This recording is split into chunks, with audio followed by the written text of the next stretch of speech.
Hey Blades fans, welcome back to Hertz Arena for Game 2 of the South Division Finals as the Everblades continue their stride against the Orlando Solar Bears after taking a 5-1 victory last night in Game 1 of this series. Will Henschel alongside Jake Maurice.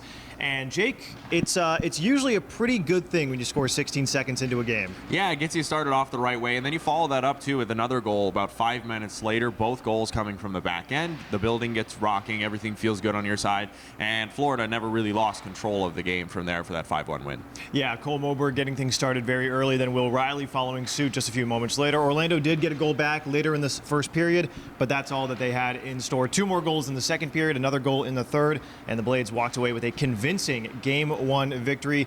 Jake, that now makes 4 straight victories dating back to the final 3 games of the first round.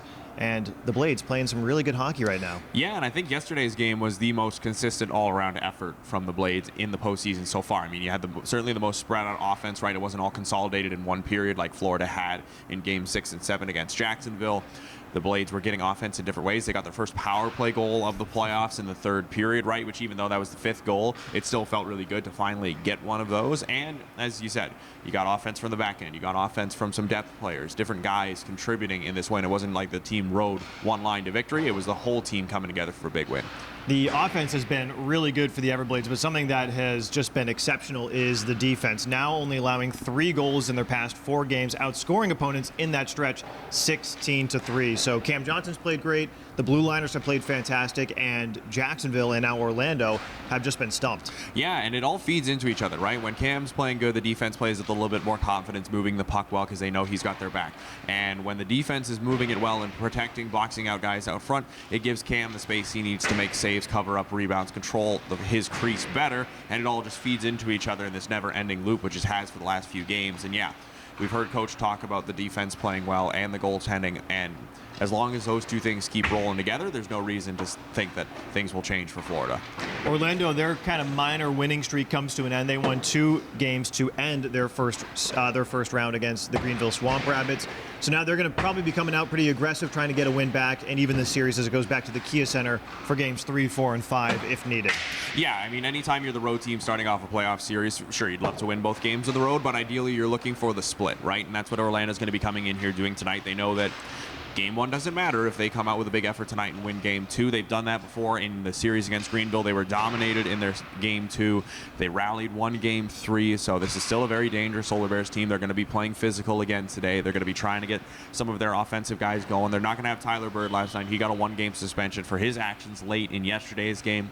But apart from that, the rest of the Solar Bears crew should be ready to go. Likely going to be a very motivated group for Orlando to try and make sure that the series is tied going back to their building. Jake, you mentioned that physicality, and we saw a little bit of it against Jacksonville. The South Division is always action-packed, but it seems like anytime the Everblades and the Solar Bears get together, there's always just a little more of an edge when you're going in for those hits. Yeah, I mean, this is arguably the team's biggest rival, right? It's the South Division Finals. It's the team that's been sort of lording over the entire division and even the ECHL versus the team that's trying to make a statement that this year isn't a fluke, that they're going to be a team to reckon with for a while to come. And that makes for violent hockey. I mean, we saw it throughout yesterday's game, particularly once Florida kind of really took control and the game was out of hand for Orlando. They took a couple liberties. You sometimes see that in the postseason. We didn't see much against Jacksonville because those games were closer for the most part. But here against Orlando, it's hardly going to be a shock if this series has more of a nasty streak to it than what we saw in the first round. A couple of shoves getting thrown, plenty of goals, and a whole lot of action at Hertz Arena last night. So, Jake, Game 2 on the horizon. I think it's about time we get into the Griffith Group of Downing Fry Realty. 3 keys to the game. Well, you want another fast start. I mean, the fast start in Game 1 was what led to the dominant effort, right? As you said, you score 16 seconds in, you're feeling pretty good. You do that again tonight, you're going to be feeling really great about your game, and you put a whole lot of pressure on Orlando. Second off, as I said, getting that first power play goal feels really good for the group. You want to keep the power play rolling now that you've got a little bit of life on it, right?